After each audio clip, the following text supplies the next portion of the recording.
Hello YouTube, how are you? My name is United Buns 1, and today I'm going to read you a creepypasta entitled, I Don't Sleep Anymore. The author is unknown. Earlier this week, on Sunday night, I had a dream in which I knew I was asleep. I was stood outside of my house in torrential rain at night and thought I needed to get inside in order to wake up. I approached the front door and placed my knuckles on the door window, ready to knock up. I knew that my next action would bring me one step closer to consciousness. The moment I knocked on the door, the thudding sound of the knock was so loud, so frightening, and so real that it woke me from my sleep. I jumped up immediately and listened out for a further knock at the door. I was roasting hot, sweating profusely, and my heart was beating so hard, I don't think I would have been able to tell the difference between a knock at the door and my thudding heartbeat. After I came to my senses and realized that the possibility of the door knocking at the exact moment of dreaming it is incredibly low, I fell back to sleep. Monday, the very following night, I had the same dream. Right back outside the front door of the house, in the pouring rain again, intensely staring at the house. I slowly walked to the front door, but this time it was open. I walked in and went straight into the kitchen. I opened the cutlery drawer and pulled out the largest meat knife I have. I looked into my reflection through the blade of the knife.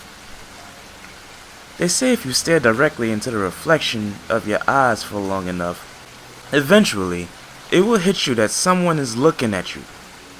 You know it's your reflection, but for just a second, you forget and become self-conscious, as if it was somebody else standing behind your reflection's eyes.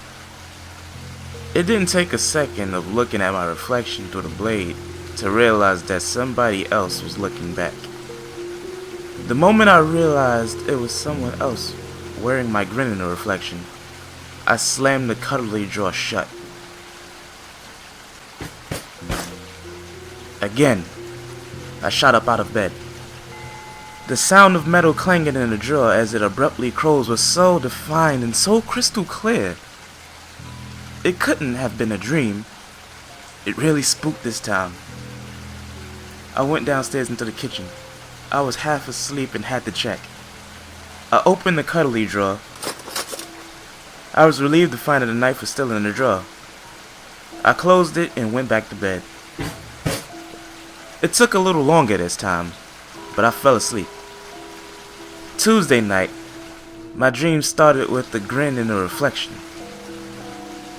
From the look in his eyes, I can tell that the man in the reflection knew he was looking back at someone confused and scared.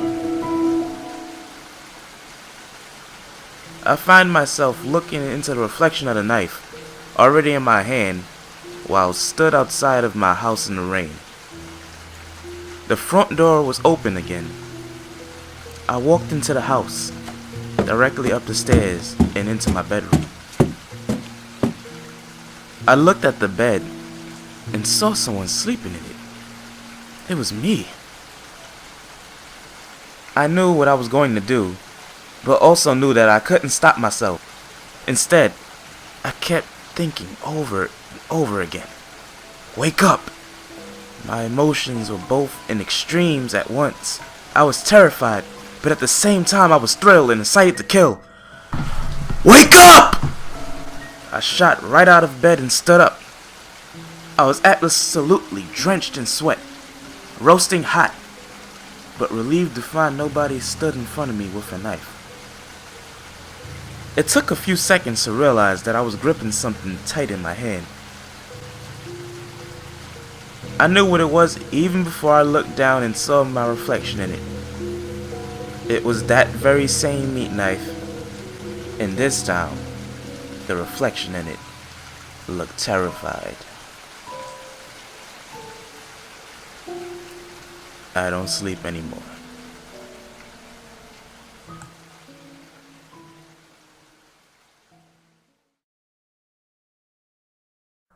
So, gonna let you get a couple of seconds to digest that. I hope you can understand what was going on in this passage that I just read. And I hope that you have a happy Halloween. Stay frosty, my friends. This has been the United Buns 1. Peace. I'm out.